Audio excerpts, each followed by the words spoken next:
खबरें विस्तार से शुरुआत करते हैं एक ब्रेकिंग न्यूज से। खबर यह है कि पुंछ में सेना का बड़ा ऑपरेशन। जी हां, पुंछ में सेना का बड़ा ऑपरेशन। संदिग्ध हलचल देख सेना ने फायरिंग की। सेना ने संदिग्ध हलचल को महसूस करते हुए, उसे देखते हुए सेना ने फायरिंग की है। बताया जा रहा है कि सेना की फायरिंग में एक शख्स घायल हो गया है और तस्करी से मिली और तस्करी से जुड़ी यह गतिविधि थी। तस्करी गतिविधियों में शामिल होने का शक जाहिर किया जा रहा है। खाड़ी करमाड़ा सेक्टर में नियंत्रण रेखा का यह मामला है। तो पुंछ में सेना का एक बड़ा ऑपरेशन जो है वो संदिग्ध हलचल को देखकर किया गया। सेना ने फायरिंग की। सेना की फायरिंग में एक शख्स घायल बताया जा रहा है और यह भी खबर आ रही है कि तस्कर गतिविधियों में शामिल होने का शक है। यानी ये जो गतिविधि थी, जो संदिग्ध हलचल थी, वो दरअसल तस्करी से जुड़ी थी और तस्करी गतिविधियों में शामिल होने का शक है। खाड़ी करमाड़ा सेक्टर में नियंत्रण रेखा का ये मामला है। रात को ना एक जो है हमारे पास गन शॉट इंजरी का एक जो है लड़का आया, 21 साल उम्र है उसकी। उसका नाम है मोहम्मद यासिर, जिसके वालिद का नाम है मोहम्मद नज़ीर। ये खड़ी करमाड़ा का रहने वाला है। इसको गोली लगी हुई थी, जिस्म के निचले हिस्सों में गोली लगी थी और वो शदीद जख्मी था और खून जो है चल रहा था उसका जिस्म से। तो उसको यहाँ पे हमने फर्स्ट एड दे के उसको तो दवाई टीका करके जो है उसकी हालत जो है थोड़ी नाजुक थी, इसलिए उसको ना रजौरी जो है गवर्नमेंट मेडिकल कॉलेज के रजौरी हॉस्पिटल में उसको हमने रेफर कर दिया। और इस खबर पर ज्यादा जानकारी के लिए हमारे साथ मौजूद है हमारे रिपोर्टर मुनीश। और क्या इस वक्त ताजा स्थिति है, क्या जानकारी है? क्या ये मामला तस्कर गतिविधियों से ही जुड़ा है या कुछ और भी था?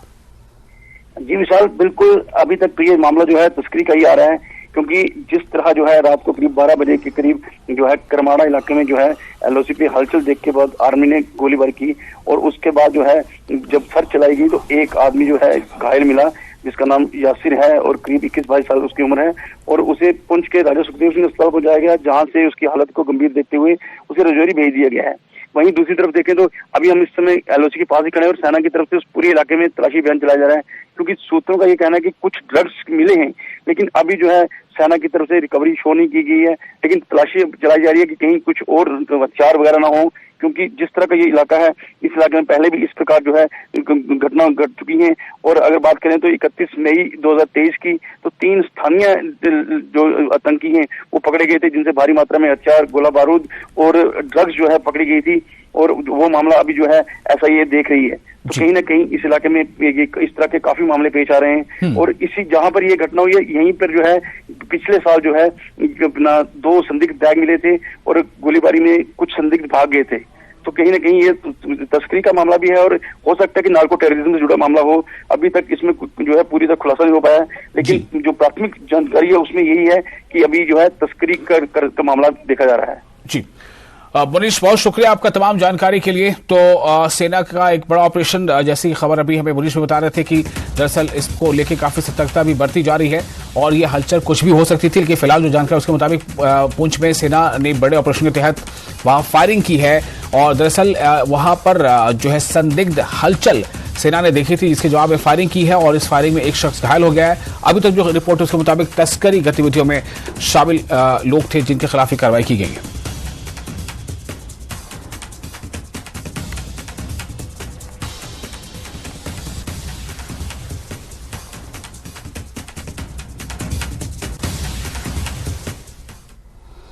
और इस वक्त एक और अहम खबर आपको दे रहे हैं, ब्रेकिंग न्यूज है ये। जम्मू कश्मीर से ही भालू को पकड़ने में सफलता मिली है। भालू क्या कई और दूसरे जानवर, कुछ ऐसे इलाके हैं जहां पर जंगली जानवरों ने बिल्कुल आतंक मचा रखा है और कई लोगों की जानें जा चुकी हैं। तो फिलहाल ये खबर आपको दे रहे हैं कि भालू को पकड़ने में, यानी रीछ को पकड़ने में कामयाबी मिली है। खानमोह श्रीनगर में लोग काफी परेशान थे और वन रेंज कार्यालय विभाग को ये सफलता मिली है। भालू को दाचीगाम पार्क में छोड़ा गया है। दाचीगाम नेशनल पार्क में इसे छोड़ दिया गया है। पहले उसे केज डालकर उसे पकड़ा गया और जब वो पकड़ में आ गया तो उसके बाद उसे दाचीगाम नेशनल पार्क में छोड़ा गया है। और ये अहम इसलिए भी है कि हालिया दिनों रीछ के कई हमलों की खबरें सामने आई, जिसमें 2 बच्चों की अलग अलग इलाकों में, अलग एरियाज में मौत भी हो गई थी। तो भालू को पकड़ने में ये कामयाबी हाथ लगी है। खानमोह श्रीनगर में लोग काफी परेशान थे। वन रेंज कार्यालय विभाग को ये कामयाबी मिली है। भालू को दशगाम नेशनल पार्क में छोड़ दिया गया है। एक महीने से लगातार हमें काले आ रहे हैं कि खानमोह में रीछ घूम रहा है। हमने पूरा इलाका सर्च किया, उधर हमने नाइट पेट्रोलिंग की, फिर हमने 4 जगह अपने पिंजरे नस्ब किए हैं। तो 4 जगह पिंजरे नस्ब करके आज हमें कामयाबी मिला कि एक फैक्ट्री में हमने केज लगाया, उधर भी हमने पहले ही केज लगाया, तो सुबह सवेरे ये भालू उसमें फंस गया। तो इंशाल्लाह ये हमारी कामयाबी है। तो कोई हमारी कोशिश होती है कि यही कोई नुकसान जानी ना हो जाए। और हमारे जो ये हमारे साथ ये लेबरान, केजुअल लेबरान है, ये बहुत मेहनत कर रहे हैं। रात को पेट्रोलिंग पर आते हैं, दिन को पेट्रोलिंग पर आते हैं। बहुत मेहनत से हमने ये ऑपरेशन कामयाब किया है। और इस वक्त हमारे साथ फोन लाइन पर मंजूर जुड़ चुके हैं ज्यादा जानकारी के साथ। मंजूर, ये कितनी बड़ी कामयाबी माना जाए इसे, और इस इलाके में दरअसल किस तरह का खौफ व हरास था और क्यों खौफ व हरास था? जी बिल्कुल, ये जो इस भालू को जब कल पकड़ा गया तो इलाके में राहत की सांस ली। आपको बता दें कि 1 महीने से ये जो रीछ था इलाके में घूम रहा था, जिसकी वजह से इलाका खौफजदा था। खासकर अगर हम सुबह और शाम के औकात की बात करेंगे, बच्चों को बाहर निकलना बड़ा मुश्किल हो गया था। और महकमा जो वाइल्ड लाइफ है, ये पिछले 1 महीने से सर्च कर रही थी इलाके में, और 5 जगहों पर इन्होंने केज नस्ब किए थे और ये बालू पकड़ में नहीं आता था। लेकिन कल एक सीमेंट फैक्ट्री के नजदीक इस बालू को ट्रैप किया गया है। उसके बाद इसको नेशनल पार्क में छोड़ दिया गया है। ये अगर हम बात करेंगे तो पिछले कई सालों से जो बालू की तादाद है, अगरचे ये गांव देहात में होते थे, लेकिन अब ये टाउनों की तरफ आते हैं और लोगों पर हमला करते हैं। त्राल में अगर हम बात करेंगे, कल भी एक खातून जख्मी हुई थी इस बालू के अटैक में। और जो महकमा वाइल्ड लाइफ है वो भी भरपूर कोशिश कर रहा है। लेकिन अगर हम बात करें वाइल्ड लाइफ की, वाइल्ड लाइफ वालों के पास उतना इक्विपमेंट नहीं है जिससे वो बालू को काबू कर सकते थे, और इतना स्टॉक स्ट्रेंथ भी इतनी नहीं है। ज्यादा से ज्यादा जो डेलीवेजर है उनको भी इक्विपमेंट नहीं होता है, वो भी रिस्क में रहते हैं। तो इसके साथ साथ ये जो यहाँ के डेलीवेजर महकमा के, वो चाहते हैं कि एक तो इनको मुस्तकिल किया जाए। पिछले कई सालों से इनकी तनख्वाह भी नहीं है, और इसके साथ साथ ये कहते हैं कि इन्हें पूरा इक्विपमेंट दिया जाए ताकि वो किसी भी सूरत हाल से मुकाबला कर सके। कुल मिलाकर अगर हम देखेंगे, जो खानमोह की आबादी है उन्होंने कल से सांस ली है और आज अच्छी तरह जो बच्चे वगैरह है वो बाहर निकल रहे हैं। मंजूर, बहुत शुक्रिया आपका तमाम जानकारी के लिए। और ये एक कामयाबी है। और सबसे बड़ी बात यह है कि जो लोगों में खौफ व हिरास का माहौल था उसमें थोड़ी कमी बेशक आएगी।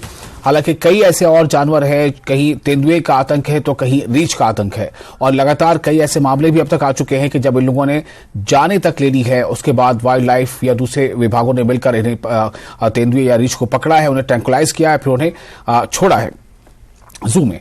आगे बढ़ते हैं। सीएम सुखविंदर सिंह सुक्खू करेंगे प्रेस वार्ता। कुल्लू दशहरे को लेकर सीएम सुखविंदर सुक्खू प्रेस वार्ता करने वाले हैं और कुल्लू दशहरे की तैयारियों की वो जानकारी दे सकते हैं। राज्य गेस्ट हाउस पीटर हाफ में ये प्रेस वार्ता होगी। इस प्रेस वार्ता को कई मानों में अहम समझा जा रहा है। एक तो ये अहम इसलिए है कि हालिया दिनों जो आपदा की स्थिति से हिमाचल प्रदेश गुजर रहा है, उससे उबरने की तरफ ये एक संकेत हो सकता है, एक उम्मीद की किरण हो सकता है कि किस तरह से हम इन चीज़ों का मुकाबला करके आगे बढ़ रहे हैं। और जो कुल्लू दशहरा जो है वो काफ़ी अपने आप में मशहूर है, एक बड़ी जो है काफ़ी बड़ा उसको लेकर सेलिब्रेशन होता है। तो कोशिश ये है कि दरअसल इसके ज़रिए से पर्यटकों को और सैलानियों को एक संदेश दिया जाए कि जो कुछ स्थितियाँ थी जम्मू अभी हिमाचल में, उस पर थोड़ी अब सुधार आ गया है और अब हिमाचल प्रदेश पूरी तरह से तैयार है अपने मेहमानों का स्वागत करने के लिए। तो पर्यटन की दृष्टि से भी और हिमाचल प्रदेश की आर्थिक स्थिति में सुधार की दृष्टि से भी इस कुल्लू दशहरे को काफ़ी अहमियत से देखा जाता है। और ऐसे में सीएम खुद जब प्रेस कॉन्फ्रेंस कर रहे हैं तो जाहिर है वो कई इसमें नई तब्दीलियों का भी जिक्र कर सकते हैं, उसकी भी घोषणा कर सकते हैं।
और एक ब्रेक लेना है यहाँ पे। ब्रेक से पहले बता दें कि जो समय है वो बताया गया है कि 1 बजे के आसपास सीएम अपना जो है पीटरहॉफ में ये प्रेस कॉन्फ्रेंस करेंगे।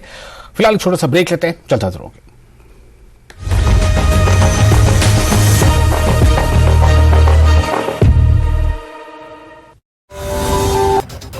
पीडीपी ऑर्गेनाइजेशन जनरल सेक्रेटरी का बयान, कहा जम्मू कश्मीर में क़याम अमन के लिए अटल बिहारी वाजपेयी की तर्ज पर करना चाहिए बातचीत का आगाज। डॉक्टर फारूक अब्दुल्ला और उमर अब्दुल्ला है हिंद पाक मुलाकात के हक में।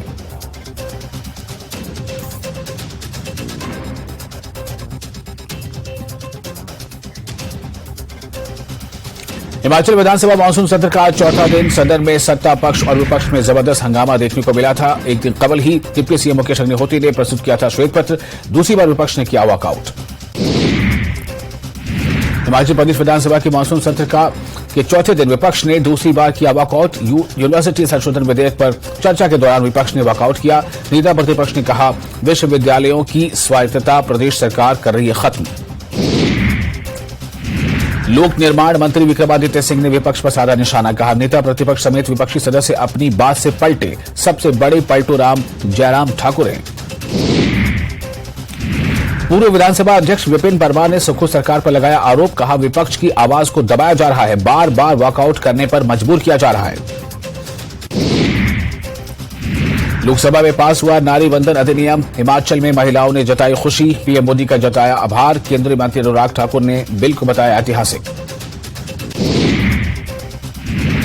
शिमला में प्रदेश भाजपा 25 सितंबर को धरना प्रदर्शन करेगी। धरना प्रदर्शन करने के बाद विधानसभा का घेराव भी किया जाएगा। बिलासपुर के विधायक त्रिलोक जम्वाल ने पत्रकार वार्ता में कही है ये बात। उन्होंने कहा कि प्रदेश की कांग्रेस सरकार पेट सफा आयुर्वेदिक चूर्ण, पेट सफा तो हर रोग दफा।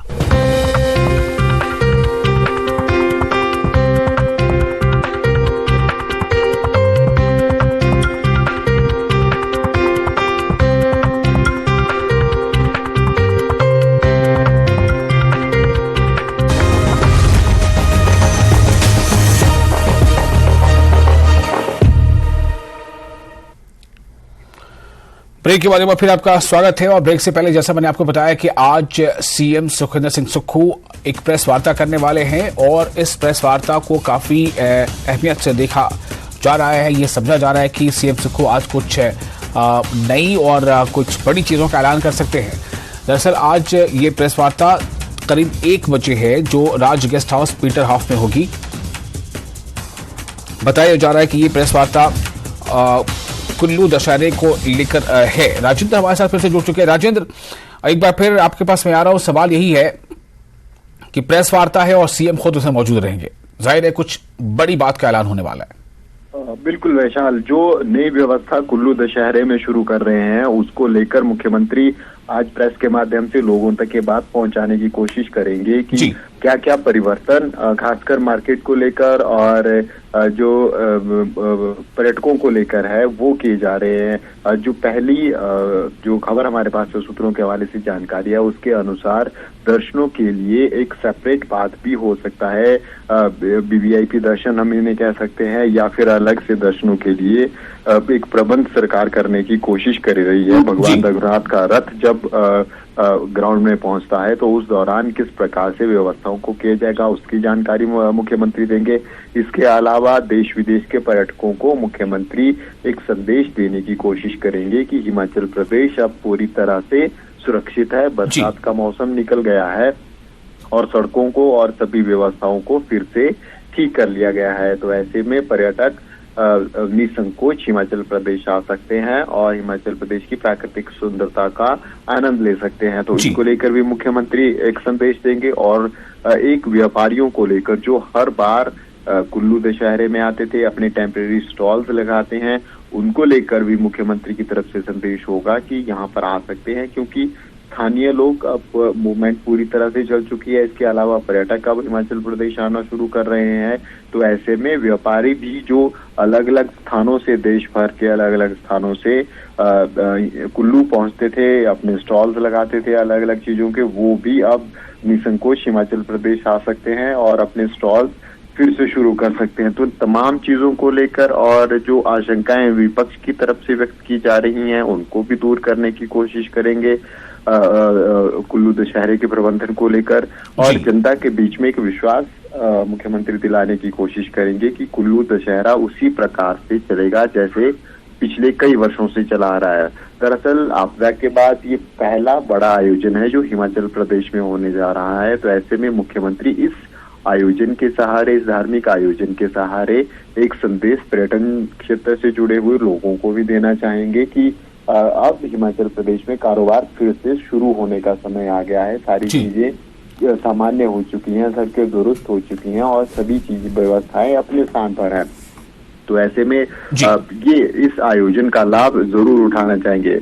एक तरफ धार्मिक चीजें हैं जो उसी अपने सिस्टम से चलती हैं, वो उसी प्रकार चली रहेंगी, और उस धार्मिक आयोजन के साथ साथ जो सांस्कृतिक आयोजन और जो दूसरे हम कह सकते हैं व्यापारिक आयोजन होते हैं, उनको कुल्लू दशहरे में उनको हाईलाइट करने की कोशिश की जाएगी, ताकि हिमाचल प्रदेश से एक संदेश पूरे देश में जा सके, दुनिया में जा सके कि अब जो पूरी वैली है, कुल्लू वैली, वो पर्यटकों के लिए खुली है और अब पर्यटक यहाँ आ सकते हैं और इस पूरी व्यवस्था का आनंद ले सकते हैं।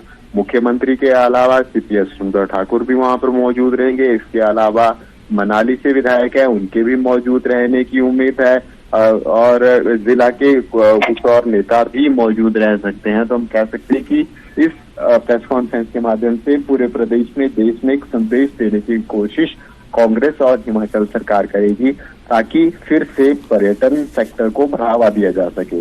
बिल्कुल विशाल, तो राजेंद्र, मैं आपके पास आऊंगा, आप बने रहे हमारे साथ, चूंकि एक और खबर दे देता हूं, उस पर भी आपकी प्रतिक्रिया चाहिए होगी। अगली खबर यह है कि नेता प्रतिपक्ष जयराम ठाकुर भी आज प्रेस कॉन्फ्रेंस करेंगे। एक तरफ तो पहले हमने आपको खबर दी कि CM सुक्खू आज प्रेस कॉन्फ्रेंस करेंगे पीटर हॉफ में। यह प्रेस कॉन्फ्रेंस करीब 1 बजे होगी और ये कुल्लू दशहरे से जुड़े और साथ साथ कई और बातें भी हो सकती हैं, लेकिन नेता प्रतिपक्ष जयराम ठाकुर आज प्रेस कॉन्फ्रेंस करेंगे और ये प्रेस वार्ता विभिन्न मुद्दों पर होगी। अपनी बात वो दोपहर बाद यानी 3:15 बजे रखेंगे प्रेस वार्ता के जरिए से। तो इस पर भी राजेंद्र, मैं आपके पास आना चाहता हूं कि एक बार फिर मैं चाहूंगा कि आप जरा हमारे दर्शकों को विस्तार से बताएं कि ये क्या पूर्व प्रायोजित ये था, पहले से ये तय था नेता प्रतिपक्ष का जो PC है करना, कि आज जो PC करेंगे, या फिर ये इस PC के जवाब में है कहीं ना कहीं? एक तो पहले से कुछ मामला चल रहा है व्हाइट पेपर को लेकर, लेकिन आज जो PC CM करने वाले हैं 1:15 बजे, उसके बाद जयराम ठाकुर जो है नेता प्रतिपक्ष, उनकी PC 3:15 बजे है। क्या इन दोनों का भी कोई लिंक है आपस में? नहीं विशाल, ये PC दरअसल उसी दिन तय हो गई थी जिस दिन प्रदेश सरकार की तरफ से व्हाइट पेपर लाया गया था और मुख्यमंत्री ने सदन में मुकेश अग्निहोत्री ने ये व्हाइट पेपर पढ़ा था। तो उप मुख्यमंत्री की तरफ से जब व्हाइट पेपर पढ़ा गया था तो कई गंभीर आरोप पूर्व प्रदेश सरकार पर लगे थे, जयराम सरकार पर लगे थे, और व्हाइट पेपर में कहा गया था कि 16,000 करोड़ रुपए का कर्ज अंतिम वर्ष में प्रदेश सरकार ने लिया और खर्च इस हिसाब से किया गया कि फिर से कांग्रेस भाजपा की सत्ता में वापसी हो सके। इस प्रकार के एलिगेशन लगे थे। इसके अलावा कई कार्यक्रमों को लेकर एलिगेशन लगाए गए थे।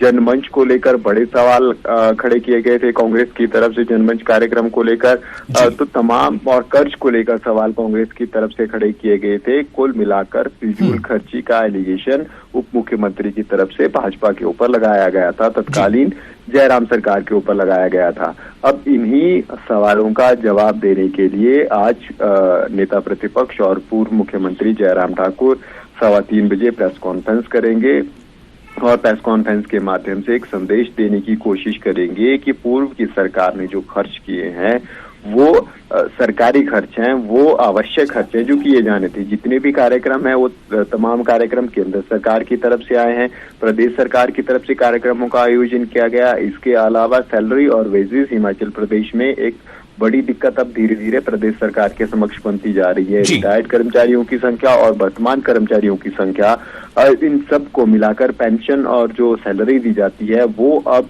जो बजट है उसका एक बड़ा हिस्सा सैलरी और पेंशन में जा रहा है। तो ये भी अब धीरे धीरे बड़ी समस्या प्रदेश सरकार के समक्ष बनती जा रही है। इसका जिक्र वो कर सकते हैं। इसके अलावा कोरोना संक्रमण के समय जिस प्रकार से पूरी अर्थव्यवस्था ठप थी, इनकम के सोर्सेज कम हो गए थे, उसका जिक्र नेता प्रतिपक्ष कर सकते हैं। तो वो तमाम चीजें प्रेस के माध्यम से जनता के समक्ष रखने की कोशिश करेंगे कि क्यों और कितना खर्च पूर्व की सरकार ने किया। और एक और बड़ी बात जयराम ठाकुर कह रहे हैं कि जी।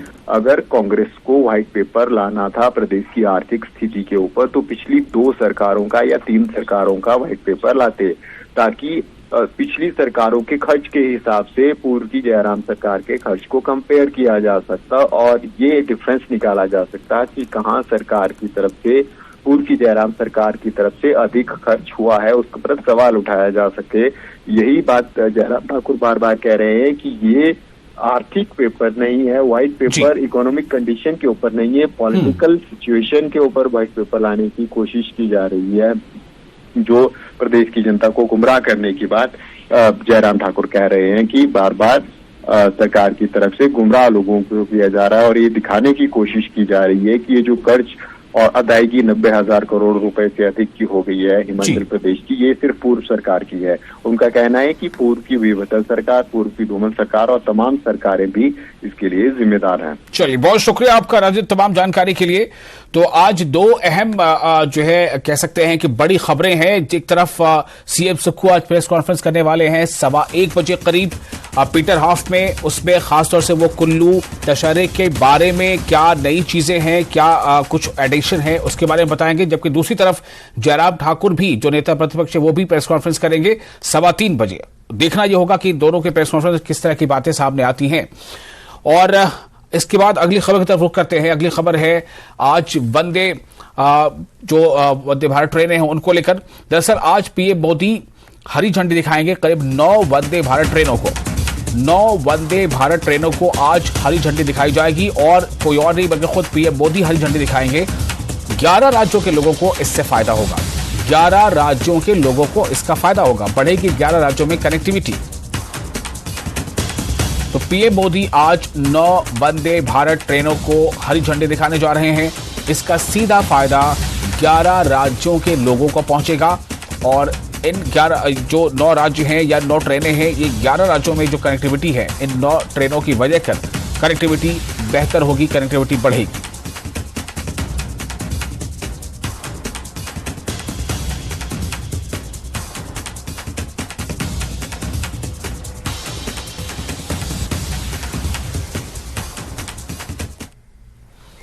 और इसके साथ ही इस बुलेटिन में फिलहाल इतना ही, लेकिन न्यूज़ 18 JK एलिट पर लगातार बड़ी और अहम खबरों का सिलसिला जारी रहेगा।